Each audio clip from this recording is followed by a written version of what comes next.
कहते हैं जो दर्द देता है उसे कभी न कभी वही दर्द महसूस करना पड़ता है। अरे कालू, सीधा खड़ा रह।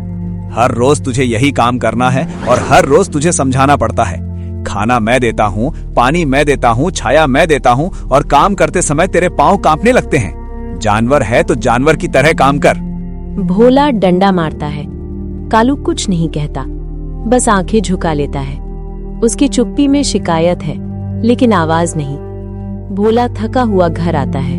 पूरा दिन खटता हूँ। लोग समझते हैं किसान होना आसान है। अगर ये गधा भी ठीक से काम करे तो मेरा आधा बोझ हल्का हो जाए। जानवरों को दया दिखाओ तो सिर पर चढ़ जाते हैं। अचानक सुबह होती है।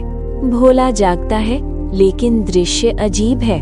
वो खुद जमीन पर बंधा है और सामने कालू खड़ा है, लेकिन इस बार कालू की आंखों में अजीब चमक है।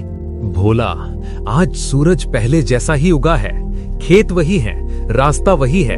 फर्क बस इतना है कि आज मैं मालिक हूँ और तू नौकर। आज तुझे वही सब करना होगा जो तू मुझसे करवाता था, बिना सवाल, बिना आराम, बिना शिकायत। ये क्या मजाक है? गधा बोल कैसे रहा है और मैं बंधा क्यों हूँ? कालू, ये सपना है क्या? मुझे खोल, मैं तेरा मालिक हूँ, समझा तू?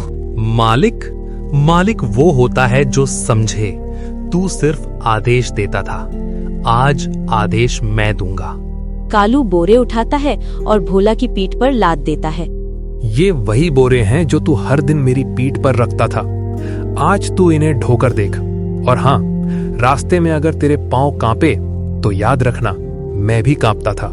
अरे, ये क्या हो रहा है? भोला खुद बोझ ढो रहा है और गधा आराम से चल रहा है। क्या इसने पागलपन में खुद को सजा देने का फैसला कर लिया है? कभी कभी आदमी को आईना दिखाने के लिए जिंदगी अजीब खेल खेलती है। शायद भोला को आज अपनी करनी का फल दिख रहा है। कालू, बस कर।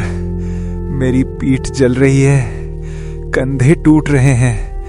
मैं हर रोज ये बोझ उठाता हूँ, लेकिन आज ऐसा लग रहा है जैसे सांस भी भारी हो गई हो। क्या तुझे सच में इतना दर्द होता था?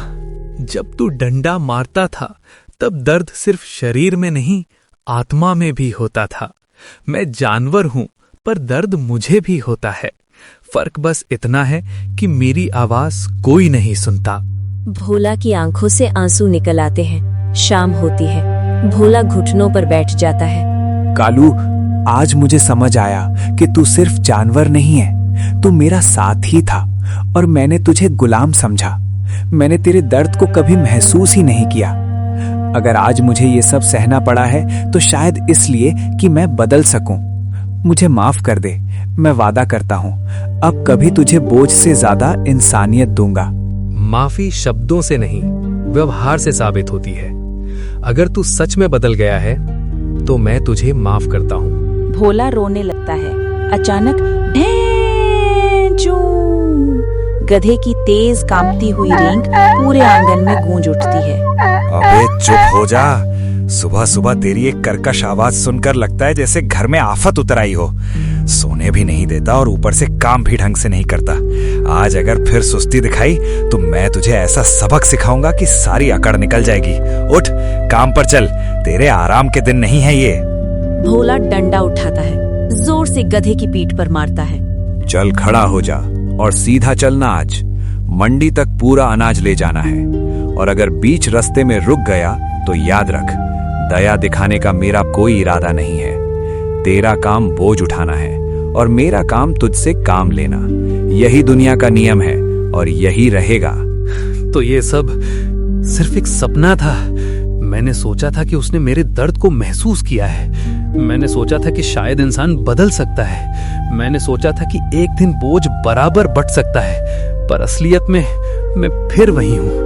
रस्सी वही है, डंडा वही है और उसकी आंखों में कोई पछतावा नहीं है। शायद गलती मेरी थी जो मैंने उम्मीद की। वो चलता रहा, धूल उड़ती रही, बोझ बढ़ता रहा, लेकिन सबसे भारी बोझ उसकी पीठ पर रखा अनाज नहीं था। सबसे भारी था टूटा हुआ सपना।